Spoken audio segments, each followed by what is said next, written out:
Congress party के नेतागण, पहले तो यहाँ पे सबका पूछने का बहुत बहुत धन्यवाद और स्वागत है।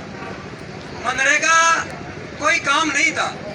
जब यूपीए सरकार 2005 के अंदर इसको लेके आई, मनरेगा का मतलब था उन गरीब मजदूरों का जिन्होंने पास रोजगार नहीं है, वो रोजगार देने का काम करती थी। एक एक्ट था ये, उस एक्ट को खोने के लिए, कुचलने के लिए ये बीजेपी सरकार इस तरह की जी राम जी योजना लेकर आई है। पर ये जी राम जी योजना है क्या, इसके बारे में पता होना चाहिए कि ये क्या चीजें हैं। ये जी राम जी कोई चीजें नहीं है, ना कोई ये योजना है। ये योजना है तो इस मनरेगा को खत्म करने की योजना है। ये कह रहे हैं कि 60% सेंट्रल गवर्नमेंट देगी और 40% हरियाणा सरकार देगी। मैं आप सभी को बताना चाहता हूं, पत्रकार साथियों के साथ माध्यम से भी, ये जो 60% 40% की बात करें, हरियाणा के अंदर जब कोई बच्चा पैदा होता है 1,17,000 के करीब वो कर्ज लेके पैदा होता है। आज हरियाणा के अंदर अगर हम देखे जाए तो 35,000 करोड़ का खर्चा हो रखा है। तो कहां से ये देंगे, कहां से ये बजट आएगा? ये सिर्फ और सिर्फ कुचलने की बातें हैं। इनका उद्देश्य सिर्फ एक ही है कि मुद्दे को भटका के किसी तरह नाम चेंज करके इस मनरेगा को खत्म कर दिया जाए।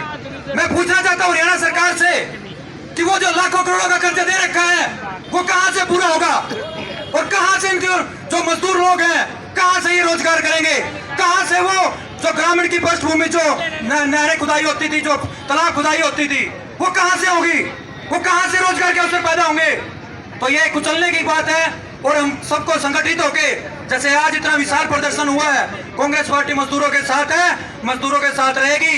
आपके हकों की लड़ाई के लिए, चाहे वो सड़कों की बात हो, चाहे वो संसद की बात हो, कांग्रेस पार्टी आपके साथ और आपके साथ रहेगी। धन्यवाद।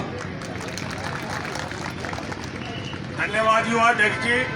अब मैं प्रार्थना करता हूं हमारे बीच पहुंचे कांग्रेस के वरिष्ठ नेता, पूर्व सांसद रहे श्री सुरेंद्र बरवाला जी से कि वो आए और अपने विचार रखें। श्री सुरेंद्र बरवाला जी।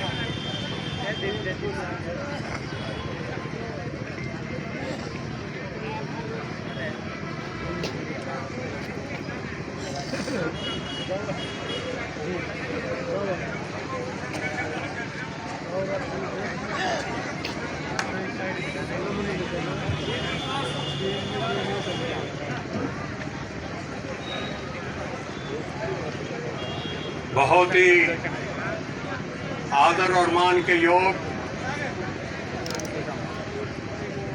कांग्रेस पार्टी की आवाज के ऊपर मनरेगा की आवाज उठाने के लिए आज ये धरना देने के लिए आए हुए सभी पार्टी के वरिष्ठ नेतागण और मनरेगा से जुड़े हुए माता और बहनों और प्यारे बच्चों,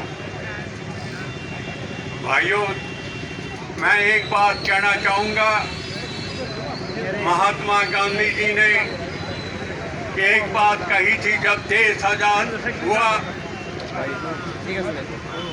कि गांव के आखिरी इंसान को ऊपर उठाने का काम करना। जब तक आखिरी आदमी ऊपर नहीं उठेगा, देश का विकास नहीं होगा। कमेरे वर्ग को ऊपर उठाने की सोच रखती थी कांग्रेस। उस बात को लेकर कांग्रेस ने हमेशा मजदूर, किसान और कमेरे वर्ग को ऊपर उठाने की बात की। ये योजना जो मनरेगा की लेकर आने का काम किया था, बहुत सोच समझ कर किया था कि दो हाथों को काम दिया जाए और इस देश का कमेरा वर्ग जब खुशहाल होगा, किसान और मजदूर खुशहाल होगा, तभी देश तरक्की करेगा। मगर आज की जो मौजूदा सरकार है, इसने किस तरह किसान को रगड़ने का काम किया, किस तरह मनरेगा की बात को लेकर आज इस देश के अंदर मनरेगा को खत्म करने की सोच रखी है। ये शुरुआत है। आने वाले दिनों के अंदर जिस तरह केंद्र ने ये कह दिया 40% प्रदेश सरकार देगी और 60% केंद्र की सरकार देगी, ये मनरेगा को खत्म करने की सोच है। जागरूक होने की जरूरत है। आप और हम सब मिलकर ये आंदोलन छेड़ने का काम करेंगे पूरे देश के अंदर। राहुल जी की सोच को लेकर आज सारे कांग्रेस की पूरे देश के अंदर इस आवाज को बुलंद करने का काम हम लोगों ने किया है।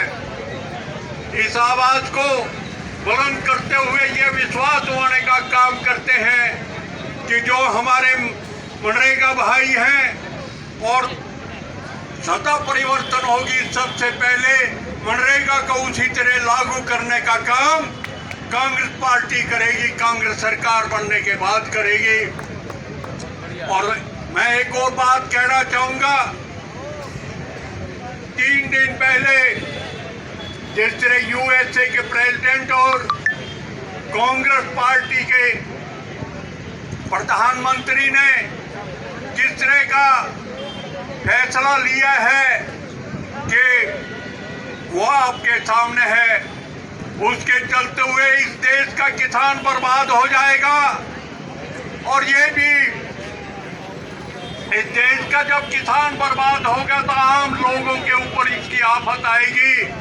उसके लिए भी हमें जागरूक होना है। जो ये फैसला करने जा रहा है, जो वहां का प्रधानमंत्री राष्ट्रपति तो बोलता है कि ये फैसले किए हैं, उसके ऊपर देश का प्रधानमंत्री एक शब्द नहीं बोलता। जबकि पार्लियामेंट चल रही है, उसका बयान देना बनता है पार्लियामेंट के अंदर, खुले शब्दों में बताने का कि किन कंडीशनों पर, किन शर्तों के साथ हमारा अमेरिका के साथ फैसला हुआ है। इन शब्दों के साथ मैं ज्यादा समय नहीं लूंगा। एक ही आवाज, एक ही नारा रहेगा कि कमेरा और किसान वो इकट्ठा होकर लड़ाई लड़ेगा। आप सभी का बहुत बहुत धन्यवाद। नमस्कार।